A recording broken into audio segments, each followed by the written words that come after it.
Hi, this is Eli Timbo. My platform is to share instructional tips, inspiration, and strategies. Welcome for another round of Power Up Your Instruction. For those who are new in this channel, please hit subscribe. Please subscribe for the latest instructional tips and inspirational journey of a global teacher. In this webinar session entitled Panicgogy, Teaching and Learning During the New Normal, our guest speaker will guide us with helpful insights on teaching through a pandemic and having a positive mindset for this moment. Our guest speaker is presently an associate professor in the Department of Chemistry and Physical Science at Pace University and an adjunct faculty at CUNY York College in New York City. He finished his BS and MS Agriculture Chemistry degrees from the University of the Philippines and his PhD Chemistry degree from the University of Buffalo, New York. As a researcher, he specialized in analytical chemistry, mentoring and working with undergraduate students on various instrumental techniques, analyzing samples of interest in biochemistry, nutrition, food science, and environmental science. He is also involved in uplifting science education in the Philippines through his project Chemunity or Chemistry in Community, which has the initiative of giving free webinars, lectures, workshops in different institutions, and the latest of which involved in preparing new teachers in the new normal. Our guest speaker is Dr. Elmer Mojica, and let us start our webinar session with him. Good morning, good evening, whatever the time you're watching this webinar. So I would like to thank Dr. Eli Timbo for giving me the opportunity to present this topic. So I'm going to talk to you about Panicgogy, teaching and learning during the new normal. So I'm Elmer Mojica from Pace University. Just to give you an idea where I'm teaching, Pace University is a private non-sectarian university based here in New York City. We have two campuses, one in New York City, downtown, and one in Westchester. So I'm teaching here in New York City. So Pace University is easy to see when you visit downtown New York. So this is how you see it when you are standing on the Brooklyn Bridge. So as you can see the name there, Pace University. So we are being dwarfed by the more famous spiral building known as the Gary building. So you can find the seaport over this side and the World Trade Center behind that building. So I've been teaching since 1998 college chemistry in different institutions listed here. So I first taught at Cavite State University, then went back to my alma mater, UP Los Baños. Then 2005, I left at the Philippines to start my PhD in UB, University of Buffalo. And by 2010, I've been in New York City teaching at different institutions. Now, I'm a full-time tenured associate professor in Pace University and doing adjunct in York College. Okay, so these are the evidences that I'm teaching in those institutions. So to start my talk, we know 2020 is not really a good year. So it started, we could say, with the forest fires in Australia. And then we have the eruption of Taal volcano there in the Philippines. And then the death of Kobe Bryant. And then the problem here of tissue papers.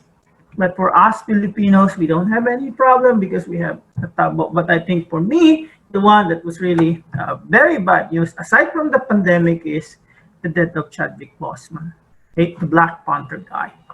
Now, when the virus was reported in China, okay, we already have a gut feeling, a bad feeling that it's not going to be okay when it reached the United States. And as they say, okay, it came true.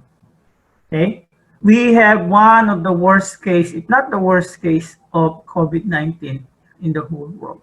And NYC is one of the early pandemic center that was hit. We are the epicenter of the COVID-19 viruses. Okay, and during that time, COVID-19 also affected the education sector. So As released by UNESCO in April 21, COVID-19 pandemic has interrupted classroom learning for at least 9 out of 10 students worldwide. As of April, 191 countries have closed all the schools, affecting over 1.5 billion students from pre-primary to tertiary education. Almost half of all students affected worldwide face barriers to online learning during the school closures. Okay?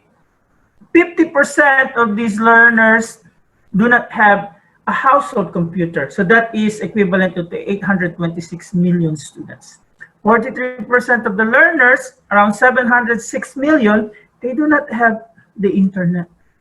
And 56 million of the learners, they don't have any electronic devices that are covered by mobile networks. Okay, so that's a problem for the learners, especially in a country like our country, the Philippines. So what happened? Now, if we're going to summarize how teaching was done in 2020, maybe in my own personal experience, it's like this one. We have our spring semester that started by the last week of January. Everything was fine, although there's already news that there's a virus in China.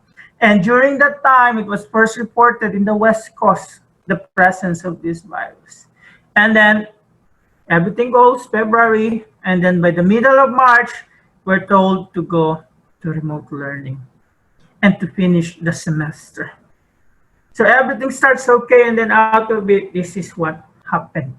And the way I call this thing, okay, it's the pandemic plus pedagogy, which in short is just Panicgogy. Okay, so Panicgogy is not my original term, but if I'm going to name Panicgogy, I think it's a combination of panic and pedagogy. Panicgogy was put forward by Sean Michael Morris. He's from the School of Education and Human Development from University of Colorado in Denver, and he's the director of the Digital Pedagogy Lab, which is an organization focused on digital learning, technology, and social justice. So the term that Morris put forth is a combination of panic and pedagogy. And it means understanding a student's practicalities of physical readiness and all limitations. Now, Dr. Morris says that in this unprecedented time, recognizing that we're also human, we have to figure out this together, that it's incredibly important. The idea of being able to just port what you're doing in a classroom into an online environment has its own problems. But trying to do that in the midst of a pandemic is another problem altogether. So during the transition, what will happen? Most of the university, if not all, okay, they shifted from a classroom environment to a digital environment. And they're hoping everything will just be okay, but it's not okay because not everyone are on the same situation. What do you mean? Not all students has the devices needed. Although all universities or most of the universities here in the United States has the learning management system, the LMS, but not all students are wired. Okay, so that makes everything a little bit, we could say, challenging.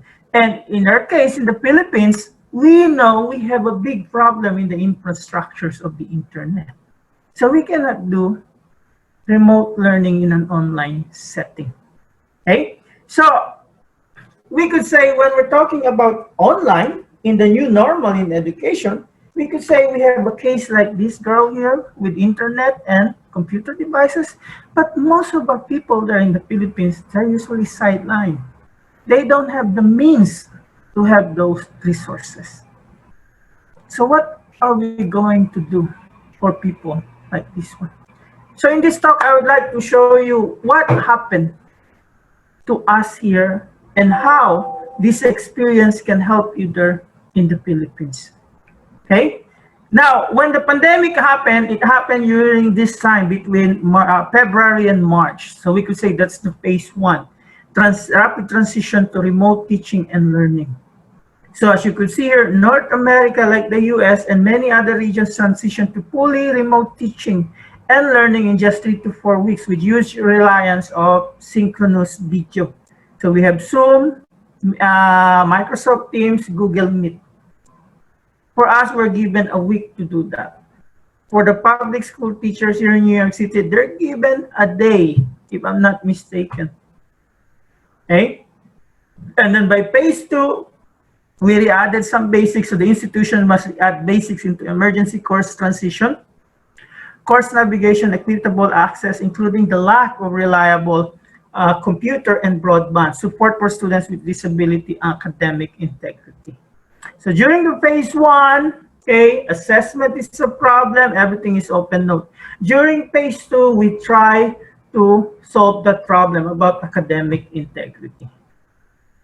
And we are now in phase three, extended transition during the continued turmoil. So institution must be prepared to fully support students for a full term and be prepared for online delivery, even if starting as face-to-face. Now the Philippine setup, I would say, is just between phase one and phase two. Okay?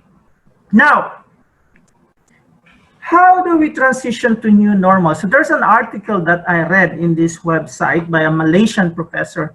They said that there are 4 aspects that you need to take into consideration to ease the transition to the new normal. And I'm going to talk about this so you can have an idea what you expect in the new normal. So the first transition to new normal that we have to take into consideration is the shift of learning space. So what happened, okay, from a public space, there is a shift going to a personal space. So learning now happens in the personal spaces. The transition of spaces has been happening since web or the internet.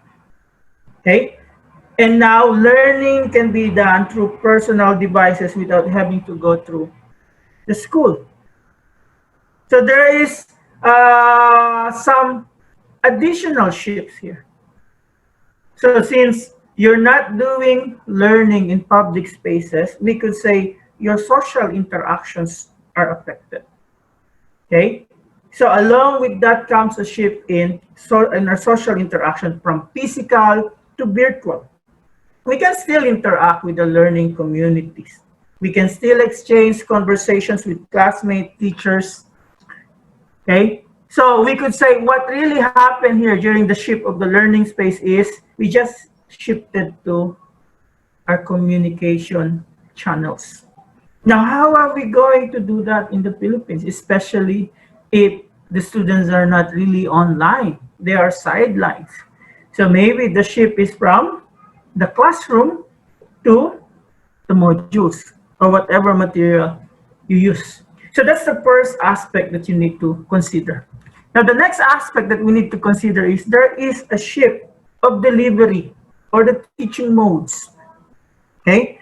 From one size fits all to individualized and differentiated learning. In a typical class, all students will be taught the same. They listen to the same lecture, they do the same activities in class, and complete the same homework assignment. And at the end of the semester or periods, they all take the same exam and will be evaluated based on the same rubric. However, that is not possible in the new normal. Okay? So individualized and differentiated means teaching each student uniquely to meet unique needs and paces. So what does it mean for us, teacher? It means additional work. Okay? So what happened here? Not all students will absorb the lesson at the same pace. So for some students, you might need more time compared to other students who are good in absorbing the lesson. Okay? So you as educators, you should design lessons according to the individual needs of students and give them the flexibility to master the materials accordingly. Okay? Now what's the next aspect? So there's a shift of delivery. The next aspect is the shift of responsibility in the teaching and learning processes. So what happened here? You need the active participation of the household. So maybe before, this is how the household looks like. We say devices is detriment to the learning process. But right now, most of the family who are doing remote learning has scenes like this one, wherein the household members are active participants in the learning process. So since the learning process now takes in personal spaces, most likely in students' home, family members become active agents in the teaching and learning process so that entire household can act as learning facilitators, providing guidance and assistance, okay, to make the learning process pleasant for the students. Now, the only problem that we could see here, based on the news that we have in the Philippines, some parents are worried that they don't know anything about the lessons of their children. Okay? So how are you going to take into consideration this problem? Last but not the least, okay, is the shift in learning evaluations. So I myself teaching chemistry and most sciences, usually you evaluate students or you assess students based on their exams. But how can you do that? For me, in my university and the college that I'm teaching, okay, during the spring semester, we're able to give them a leeway that they can take the exam and open notes. We just time pressure them. But this semester in my own university, we have this software called Respondus Lockdown, wherein the students cannot have open notes during their exam. Now, the problem that we're going to have there in the Philippines is we're not going online. We're doing modules. So how are we going to assess our students? So what are the alternative means of evaluating learning to evaluate the student achievement? Okay, so these are the 4 aspects that you need to take into consideration to ease the transition to the new normals. Okay, now how does the new normal looks like? For me, being a new normal, when I do in person, this is how I look like. This is me on the subway station last week because I have one in-person class. So one in-person class is a laboratory class following 25% CDC guidelines. So 24 capacity of the room, we can accommodate at most 6 students. How does the new normal look there in the Philippines? So most likely all of you are modules. All of you are what we call not face-to-face. So as try as we want to get back to what we used to have before, I don't think we will have that old normal thing. We have to prepare for the new normal, even if the vaccine comes in. Okay? So what are the mode of teaching that you have? So in the Philippines, it could be face-to-face, homeschool, distance learning, or blended learning. But I think in the elementary, it's already a blended learning. It's a combination of face-to-face, online, and modular learning. In the universities, flexible learning, which is really just blended learning. So whatever the mode of teaching that you have to buy in to what it is. Okay? Because if you don't like it, most likely your students will not like it.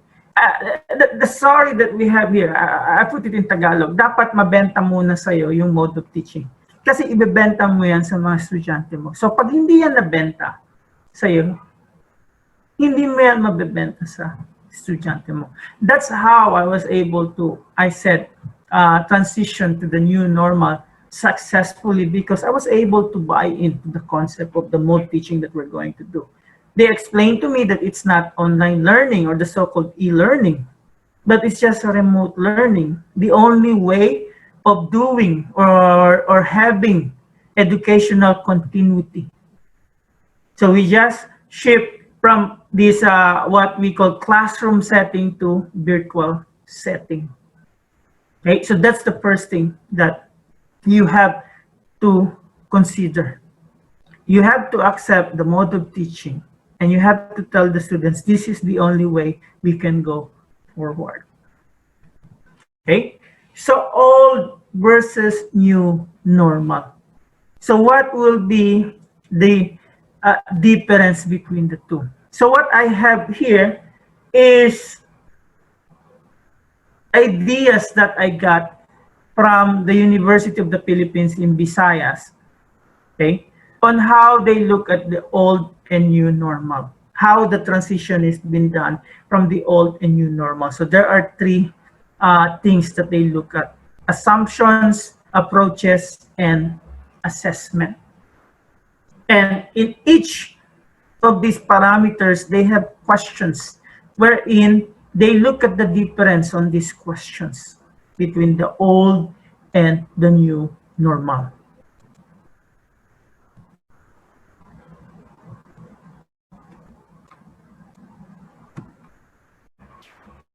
So let's look into these details that we have there. So the first one that we have is assumptions. Okay, so the assumptions that we have is we're going to be more autonomous, growth-oriented, and be able to collaborate with one another. So for the purpose of education and pedagogy, if we're going to look at the old normal, okay, the main purpose is to produce human capital for economic development. So there's a saying there that we tend to be lifelong learners. So we produce competitive human resources to impact our economic development.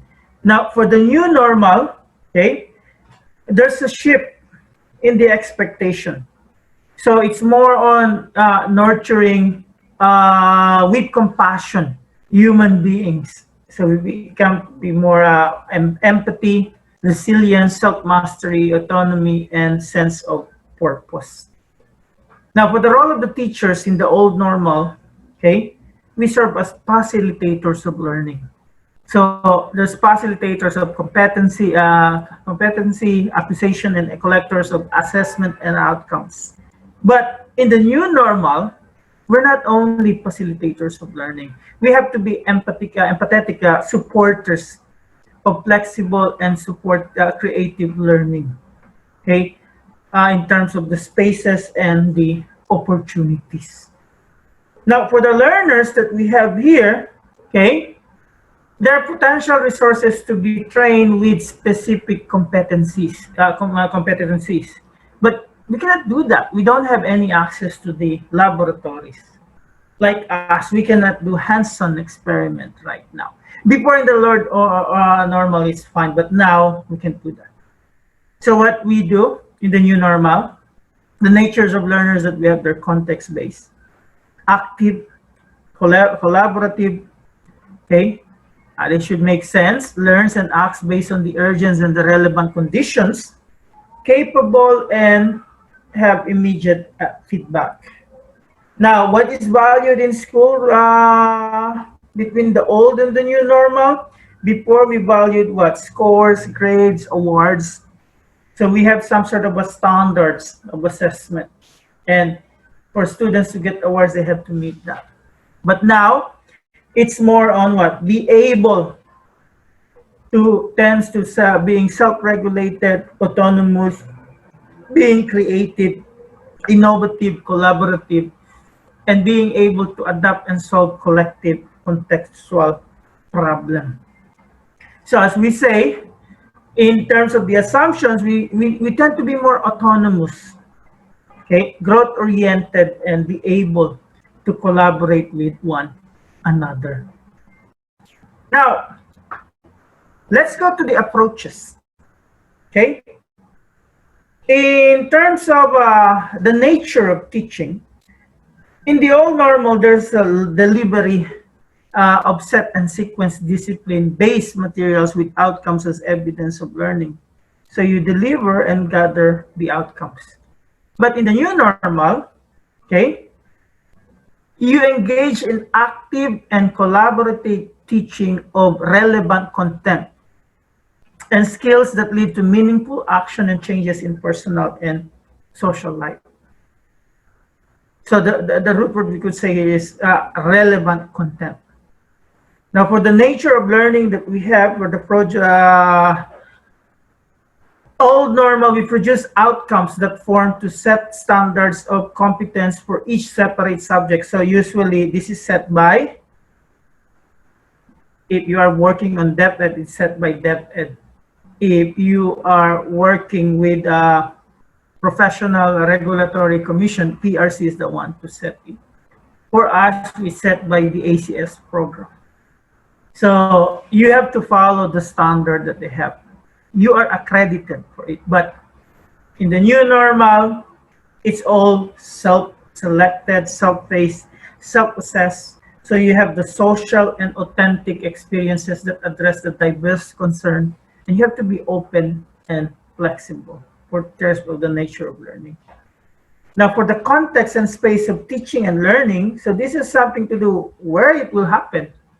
So in the old normal, it's in the school, classroom, okay? But in the new normal, especially if you're doing asynchronous teaching, it's any place, any time where you can get resources, guidance, and feedback, okay? So that's the main difference. And in terms of tools and resources of teaching and learning, in the old normal usually is what? The handouts, the printed visual and text materials. Occasionally we have online sources, okay? But in the new normal, it's context source, informal science as they call it, experience that they have in science. That's why one thing that I have developed in one of the webinars is just the use of home experiments to do as laboratory class. Okay, I have a webinar on that. You can look about it in the time being. So in the approaches that we have here, we have to consider about this one. So most of the class in the Philippines will be asynchronous if you're going to do modular teaching. And asynchronous, we could say, applies more on adult learning. So our students will not be motivated if you apply adult learning concept here. So as much as possible, you have find ways to contact them from time to time, ask them, how are you doing? Okay, so they will find to be motivated. And as much as possible, you have to build communities among them, students and another students, so they will be more motivated. But the more important thing that you have to take into consideration is this Maslow versus Bloom. As they said, Maslow before Bloom. It has to be context before content. So they have a saying in the education that students have to Maslow before they can bloom. So what does it mean? If my students aren't well fed, don't feel safe, and are badly in needs of hugs, they don't care where my questions land on blooms. We must meet their basic needs first. So the way that we're going to look at it is, we have a stressful environment right now. So before they can learn, you have to secure first that their learning environment is safe. Okay, Maslow before Bloom. Now the last part that we have here that we're going to compare is in terms of assessment. And I can tell you, even us here in first world country, we have problem with the assessment. So I have a previous slide in the ship of the aspects that we have. So before, in terms of assessment tools and resources, we had the teacher made and standardized exam. And I think that's the golden standard, right? The standard test. When we first shift to the new normal, we got into problems in this exam. Because what happened is it's open notes. Now, what we did is the academic integrity may be questionable there. But we have to take into consideration the environment that they had during that time, pandemic. But now we have resources to do that. And that lessen the challenge that we have in the assessment. But how about you? How are you going to do that? So assessment can be done in your normal by any means that could capture the learner's creativity, innovativeness, resourcefulness of school lessons. So each teacher here has to be creative on how they're going to assess their student. The assessment methods that we have before, it's always the classic paper and pen assessment. New normal, maybe some of that, and the use of more authentic and context-relevant experiences and ways of knowing. Maybe you can ask your student to make a video about what you learned, about what he or she learned, about the topic that you gave. Okay? Assessment parameters and standards of quality. So we have standardization, passing scores, the ranks. So we have this grading system in the old normal, but in the new normal, we have to develop one that is relevant, engaging, collaborative, context sensitive, flexible, evolving, and from the learner of the community. And in terms of the assessment goals and values, so the way that they look at this is in the old normal, it's always assessment of learning. Okay? So when we say assessment of learning, there's an accuracy, consistency, the industry market notions of competence and excellence. So if you're going to look at the assessment of learning, there's some sort of accountability where teacher serve as a judge. But they said this is backward looking because it compares the students and might send students the message that they're not smart. In the new learning, you can still use assessment of learning, but you can also apply assessment as learning and assessment for learning. So what you have your self-regulated learning, inform how learning spaces and experiences could be structured for better learning. So if you're going to look at assessment for learning, it's about improvement. It's forward-looking, okay? It helps improve the student work. It helps students know what to do to improve. So if we're going to look at the assessment that we have, okay, there should be a shift, they said, from a summative to formative assessment going to the new normal. So what does it mean? From the teacher being responsible and being the decision maker, what happens is the students become more responsible and being more of the decision maker. And from being a high stakes, okay, you transform to this so-called low stakes. So if you're going to look at assessment of learning that you know, it's to demonstrate achievement. Okay? Assessment as learning is to self-regulate and critically evaluate, while assessment for learning is to give feedback on learning and teaching. So that's the thing that we need to take into consideration. Okay? Now, what are other things that I have learned during this Panicgogy time, the pandemic pedagogy? So don't think of it as let's just move everything online, but think of it as let's consider the situation and make adjustment. That's one thing. You think, oh, let's just make everything to the modules. No, consider the situation and just look at the adjustment that you can make. And don't think of it as things will be easier because everyone is at home. But think of it as things will be harder because everyone is home. Work from home. Okay, the word itself, you don't know when is work and when is home. Okay, and thing that you need to remember, now don't think of it prepare extensively to cover everything. You cannot do that. Okay, so what you do is look for the important one, prepare them in brief sessions to focus on main points. So let's try to be practical and realistic here. What's the important things that the students need? So choose those important things that they need to learn. Okay, and that's the thing that you need to cover.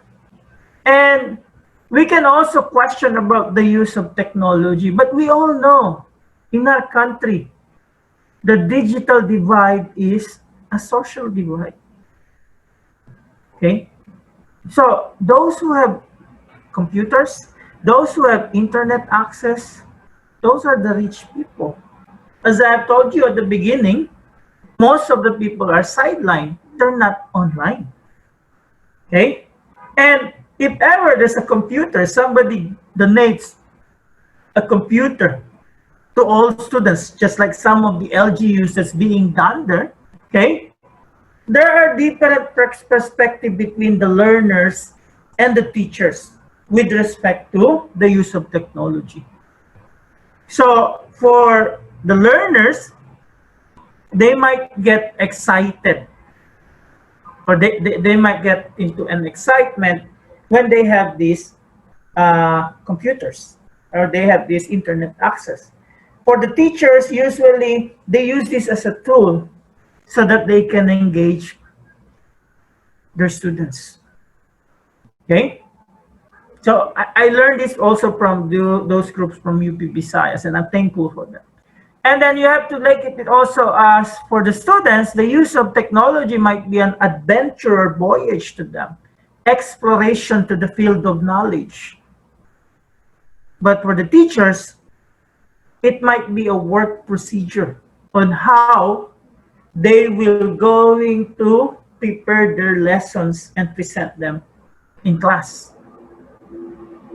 Another way that you can look at it is for student, the presence of technology would leverage experience. But for the teachers, it serves as a tool to gather evidence to determine learning by the students. But I don't know. I'm still hopeful that you're going to have technology. But if technology is not really available, don't make it a reason not to teach. Because as Bill Gates says, technology is just a tool. In terms of getting the kids working together and motivating them, you as a teacher is the most important. Okay? Technology is just an aid. Okay? And to tell you frankly, experience that we have, the elements that we have, it didn't work on the first day of class. There's a what we call breakdown of the Zoom. So what do? We try to find it, try to reach out with the students and try to connect with them. Okay, so technology is not the most important thing in teaching and learning process. It's you as a teacher that is the most important tool or thing. Okay? For the last part of my presentation, I'm just going to share to you some advice or tidbits that will be helpful for you as you go on the new normal. So the first thing that you're going to do, connect with students. The first time you get the class list as much as possible, establish connection with them. Establish connection with your students as early as possible. So as we could say, great teachers focus not on compliance, but on connections and relationships. I like to give you an example wherein last month, the Bulacan State University asked their students what preference they have for the semester. And from the survey that they have conducted, they found out that the students preferred the printed lessons. So we want to make sure that you're sending a connection with the students, informing them that you are together with them. So this can only be achieved if there's a proper connection with the students. Ask for help. When we shift to the remote learning in the spring semester, we don't know what to do. What did I do? Okay, with some Filipino colleagues from other university, they informed me about this group in Facebook about how chemistry faculty unite and help one another. So I would suggest do that in your area, in your specialization. So there are available resources online in the Facebook, the Filipino Science Hub, okay, and also Bibal, of which I have the opportunity to be a speaker in one of their daily Facebook Live session. So I think at this time, okay, it's okay to ask for help because everybody is in the same situation. We are all in this together. We as Filipino, we should adopt this so-called bayanihan spirit. So to the students, you explain to them why we have this present setup. Why do you have to do this module? Okay. So from this one, we could say coming together is a beginning, keeping together is progress, working together is success. And as Malcolm X said, when I replace with we, even the illness becomes wellness. Okay? A problem shared is a problem solved.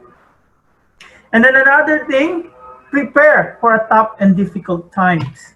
I can tell you the spring semester is the worst semester that I have. And even this fall semester right now, I feel stressed out already, and I've never been in a month after the semester starts. As Harry Potter book said, dark and difficult times lie ahead. Soon we must all face the choice between what is right and what is easy. What is easy? You don't have class, but that is not right, okay? Because we are being paid to teach. So top times don't last, but top people do. So as I've told you, by the end of the semester, this is the most stressful semester that I have. We feel always helpless. There's a lot of anxiety that we have, but all efforts were worthwhile after reading the student evaluations because we found out that the students see the effort that we put, okay, as we transition to the new normal. Both administrations of the institutions that I teach sent us reminders to have constant communication with the students. So once you establish the connection with them, keep them in constant communication. Even if you're doing asynchronous, you can always communicate with them through the social media. Utilize the Facebook, the Twitter, whatever means that you can stay in contact with your students by giving them feedbacks to their inputs. For them to be staying in contact with their teacher, they give them motivation to do the modules that you ask them to do. Okay? A good relationship requires two constant, and we teachers have to do it. Constant communication and constant sacrifice. And then this practice of empathy. So empathy is the ability to understand and share the feeling of another. Okay? So empathy is seeing with the eyes of another, listening with the ears of another, and feeling with the heart of another. I think this is the time that a little kindness is really welcome. You have to practice to be kind. Maybe to some of you who had never been kind, maybe show a little kindness at this time. It's already a stress full environment there. So maybe a little bit stress, but being kind will be very helpful. Practice equity. So this I do even during the normal semester. So equality we could say is giving the same treatment. But equity I would say is just giving more treatment to those people or students who are in need. Okay? The quality of being fair and we could say helpful. So if you're going to look at this one here, some students will need more help, especially as I have mentioned before, okay, the social divide is the great divide. So some students might not be as lucky as the other students. Some of them, they can only do, let's say, module type. But in addition to that, they might have some personal problems among themselves. No one can help them even in the module, unlike the other students. So I would suggest practice equity. Okay, so I would like to thank Dr. Ellie Timbol for giving me the opportunity to share to you whatever knowledge that I hope you have gained as you transition to the new normal. I also like to thank everyone who attended for the time, and I'm hoping that you learned something out of this webinar. And if you have time, I would like you to go to my personal webpage, projectcommunity@weebly.com, because there are some materials and links that would be helpful for your transition to the new normal. So maraming salamat po at magandang araw or magandang gabi sa inyong lahat.